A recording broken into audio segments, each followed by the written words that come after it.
Hey guys, അപ്പോൾ എല്ലാവർക്കും പുതിയൊരു അൺബോക്സിങ് വീഡിയോയിലേക്ക് സ്വാഗതം ഗൈസ്. അപ്പോൾ ഇന്നത്തെ ഒരു അൺബോക്സിംഗ് എന്ന് പറയുന്ന ഒരു ഹെയർ വാക്സിൻ്റെ അൺബോക്സിംഗ് ആണ്.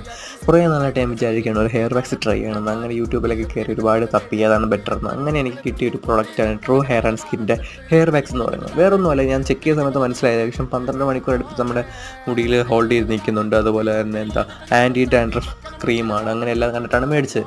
ചെക്ക് ചെയ്തപ്പോൾ 2025 വരെയാണ് എൻ്റെ എക്സ്പയറി ഡേറ്റ്. അപ്പോൾ ഏകദേശം ഇനി ഒന്നൊന്നര കൊല്ലം എനിക്ക് യൂസ് ചെയ്യാൻ പറ്റും. അതിനുള്ള പ്രോഡക്റ്റ് ഇല്ല. 50 ഗ്രാമിൻ്റെയാണ് ചെറിയൊരു സാമ്പിൾ ബോക്സാണ് മേടിച്ചത്. അപ്പോൾ എന്തായാലും വിചാരിച്ചിരുന്നാൽ ഒന്ന് ഓപ്പൺ ചെയ്ത് നോക്കാൻ എന്താണ് അവസ്ഥ എന്നറിയാമല്ലോ. അപ്പോൾ ഓപ്പൺ ചെയ്യുന്ന സമയത്ത് അകത്ത് വീണ്ടും ഒരു ഓപ്പണിംഗ് ഉണ്ട്. അതും ഓപ്പൺ ചെയ്തെടുക്കുമ്പോൾ കിട്ടിയതൊരു വൈറ്റ് ക്രീമാണ്. നല്ലൊരു ക്രീമാണ്. അത്യാവശ്യം നല്ല സ്മെല്ലായതുകൊണ്ട് എനിക്ക് ഭയങ്കരമായിട്ട് ഇഷ്ടപ്പെട്ടു സ്മെൽ ബേസ്. പിന്നെ കയ്യിൽ ജസ്റ്റ് ഒന്ന് അപ്ലൈ ചെയ്ത് നോക്കി. കയ്യിൽ എങ്ങനെയുണ്ടെന്ന് അറിയാനായിട്ട് ഭയങ്കര പശ രീതിയിൽ അങ്ങനെ ഒന്നുമില്ല. നല്ല ക്രീമാണ്. നമ്മൾ സാധാരണ ഏതൊക്കെ ക്രീം അതുപോലെ തന്നെയാണ്. പിന്നെ എനിക്ക് പനിയായിരിക്കുന്ന അറിയാതെ ഹെയറിൽ ഞാൻ അപ്ലൈ ചെയ്തിട്ടില്ല.